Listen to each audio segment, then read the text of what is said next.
So, Mark, I love this topic or subject, if you will. Influencers, sometimes they're in a second, sometimes they're in a lifetime. Um, I always, when I speak, I talk about my grandfather a lot. Him, my grandmother, my mom, my aunt, they were from Kiev. They emigrated to Canada. And my grandfather used to take me for walks in the park. It was so amazing when I was about 5, and he knew everybody, it seemed to me. So Mhm. I call him, I said, Zeta is what I call him. I said, how do you know everybody? And he said to me, and I remember clearly him pointing at this guy walking towards us. I said, see that man?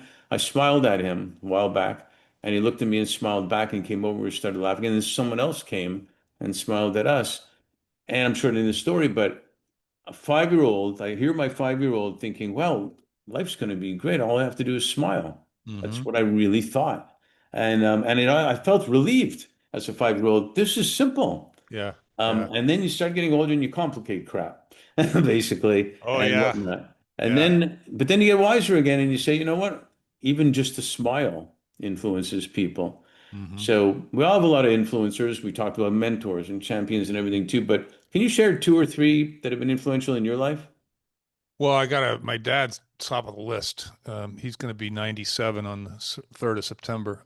Oh, my And aunt, who's my second mom, is 97. You want to set them up? no. Fine. Well, at least you thought about it. Go ahead. Thanks for asking. Yeah, no, he was to this day he's influential.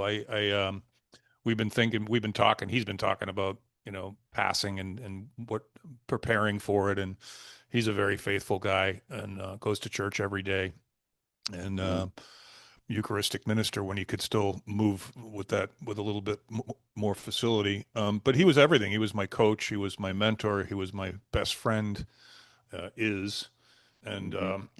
I probably should mention my older brother as well. He was a very he's a great older brother, and his accomplishments are astounding. He's got two bachelor's degrees, a master's degree, and a law degree, and he's running a legal practice in his retirement in the aviation space. He was an F-15 fighter pilot in the Air Force, guitar player, written 3 books, black belt in Taekwondo.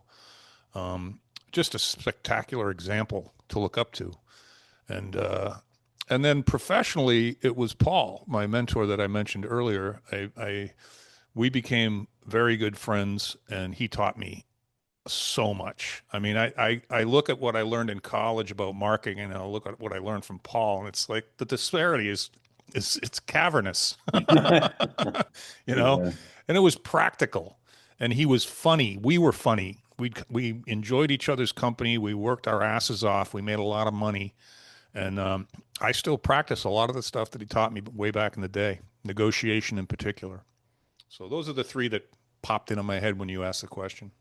Well, that's an amazing three. You know, one thing I always think about when I talk to people about this, that we're all influencers a lot of the time, and a lot of times we don't even know it. Hmm. And it's an opportunity for us to actually think about it a minute about in 1 second, a smile or whatever you do could change someone's life. I listen. I thank you for saying that. I try very hard to smile at everybody, and because I know what a difference it can make. When someone smiles at me, it makes me feel good. Yeah. So of course, it makes them feel good too. And I think sometimes we're a little too shy with things like that. I think your grandfather hit the nail on the head. It is easy, you know, and even if someone doesn't respond with a smile, you still had an impact on them. Yeah, and I think sometimes if they don't, they're almost afraid to, Yep. but they Yep. still get it. And you shouldn't be pissed that they didn't smile back because No, you no, know, because well, smiling at someone, initiating a smile is making yourself vulnerable. right. Because what if they don't look back? What if they don't pay attention to me? What if they don't smile back? Yeah. Who cares? So what? Do it anyway. It's kind of the I love you. Aren't you going to say it back? Yeah. Type of Oh, yeah. thing. It's a junior version. Yeah. Exactly. Hey, thanks for sharing that. Great stuff. Yeah, man.